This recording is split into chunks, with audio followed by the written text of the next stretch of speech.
प्रिय मित्रों, आज हम आपके सामने रामायण काल की एक ऐसी प्रस्तुति लेकर आए हैं जिसे देख वैज्ञानिकों के भी होश उड़ गए थे, जिसके बारे में बहुत कम लोगों को ही पता है।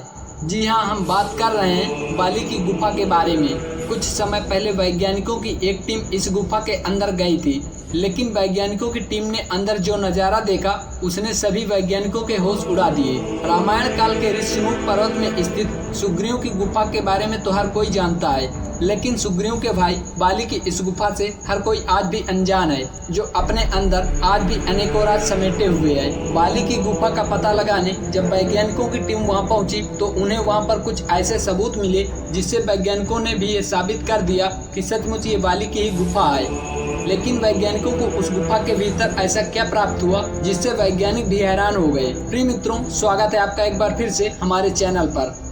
मित्रों, आज से करीब 8 से 10 लाख वर्ष पहले वानर राज बाली का शासन किष्किंधा नगरी में हुआ करता था। वानर राज बाली अत्यंत बलशाली और पराक्रमी राजा था। वानर राज बाली के नाम से देवता भी डरते थे। उसमें अपार शक्तियां मौजूद थी। किसी में इतना साहस नहीं था कि वह वानर राज बाली का सामना कर सके। बाली ने एक समय रावण को भी परास्त कर दिया था, परंतु ऐसा क्या हुआ जिससे वानर राज बाली का दुश्मन उसका सगा भाई सुग्रीव ही बन बैठा, जो थी वो गुफा जिसे आज हम सभी बाली की गुफा के नाम से जानते हैं। दोस्तों, एक बार की बात है जब मायावी नाम के राक्षस ने बाली को युद्ध के लिए ललकारा। बाली ओ बाली। बाली उसकी आवाज सुनकर तुरंत उसके पीछे भागा और वह मायावी नाम का राक्षस तुरंत ही जाकर एक गुफा के अंदर चला गया। बाली के साथ उसका भाई सुग्रीव भी था। बाली ने अपने भाई सुग्रीव को गुफा के द्वार पर खड़ा किया और कहा, जब तक मैं इस राक्षस को मारकर वापस न आ जाऊं तब तक तुम मेरा इंतजार यहीं बाहर खड़े होकर करो। और यह कहकर बाली भी गुफा के अंदर चला गया। धीरे धीरे करके 1 साल बीत गया, लेकिन बाली अभी भी उस गुफा के अंदर से नहीं लौटा था। अब सुग्रीव को बहुत चिंता सता रही थी, परंतु सुग्रीव ने देखा कि उस गुफा के अंदर से खून की नदी बहती चली आ रही है। सुग्रीव को इस बात से लगा कि बाली की इस युद्ध में मृत्यु हो गई है और वह उस गुफा के द्वार पर एक बड़ा सा पत्थर रखकर वहां से तुरंत किष्किंधा नगरी की तरफ प्रस्थान कर गया, जिससे कि वह राक्षस उस गुफा से बाहर आकर उसे भी न मार दे। परंतु सुग्रीव सबसे अनजान था।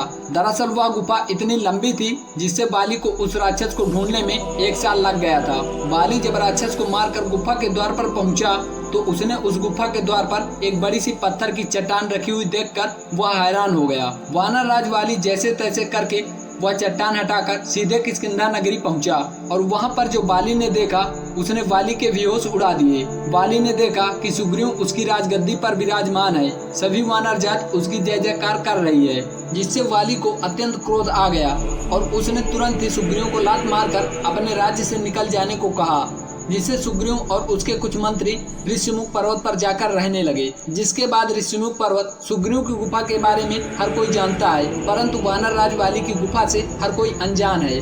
दोस्तों, बाली की वही गुफा तुंगभद्रा नदी के किनारे वाले कर्नाटक के हम्पी शहर के आसपास के ही इलाके में है। उस गुफा के आसपास के रहने वाले लोगों ने ये दावा किया था कि ये वही बाली की गुफा है जिसमें बाली और मायावी राक्षस के बीच युद्ध हुआ था। जब वैज्ञानिकों को इस बात का पता चला तो वे शोध करने के इरादे से उस गुफा के अंदर चले गए, परंतु वैज्ञानिकों को इस बात का अंदाजा नहीं था कि वो गुफा कितनी लंबी हो सकती है। वह तुरंत गुफा के बाहर आ गए और पुनः एक बार फिर से अपनी जरूरतों के सभी सामान लेकर उस गुफा के अंदर पहुंचे। वैज्ञानिक धीरे धीरे करके उस गुफा के अंदर बढ़ते जा रहे थे, जिससे वो इस बात का पता लगा सके कि ये सचमुच बाली की ही गुफा है। वे 2-3 दिन तक उसी गुफा में घूमते रहे, परंतु वैज्ञानिकों के हाथ अब तक कुछ भी नहीं लगा जिससे कि वो साबित कर सके कि ये सचमुच बाली की ही गुफा है। लेकिन 3 दिन बाद वैज्ञानिकों को उस गुफा के अंदर से एक विशालकाय नाखून प्राप्त हुआ और वह जो नाखून मिला था वह कोई सामान्य नाखून नहीं था और न ही किसी विशालकाय जानवर का था। वैज्ञानिक इस बात से परेशान थे कि आखिर ये नाखून किस जीव का है, जिसे शोध करने के लिए भेज दिया गया। जब वैज्ञानिक उस गुफा के और अंदर बढ़े तो उन्होंने जो देखा उससे सभी के होश उड़ गए। दरअसल दोस्तों, उस गुफा की दीवार में कुछ लिखा हुआ था जो कि एक अलग ही भाषा में था, जो किसी के भी समझ में नहीं आ रहा था। जब वैज्ञानिकों ने इस बात पर शोध किया तो उन्हें पता चला कि ये लिखावट आज से करीब 8 से 10 लाख साल पुरानी है, जिससे उन्हें पता चला कि वानर नाम की प्रजाति पहले इस तरह की लिखावट का इस्तेमाल किया करती थी। पहले के वानर इंसानों की तरह हुआ करते थे, बस उनके मुख बंदरों की तरह हुआ करते थे और वो आज के बंदरों से बिल्कुल अलग थे। वहीं जब उस नाखून का शोध किया गया तो पता चला कि ये साधारण नाखून नहीं है, ये किसी राक्षस का ही नाखून है, जिसे ये साबित कर दिया गया कि ये जरूर उस मायावी राक्षस का ही नाखून है जो बाली से युद्ध करते समय गिर गया था। इन शोधों को सफलतापूर्वक जांच करने के बाद वैज्ञानिकों ने भी इस बात को मान लिया कि ये गुफा सचमुच बाली की ही गुफा है। प्रिय दोस्तों, इस प्रस्तुति को लेकर आपके मन में क्या विचार हैं, हमें कमेंट करके जरूर बताइएगा। फिर मिलेंगे एक ऐसी प्रस्तुति के साथ। जय श्री राम।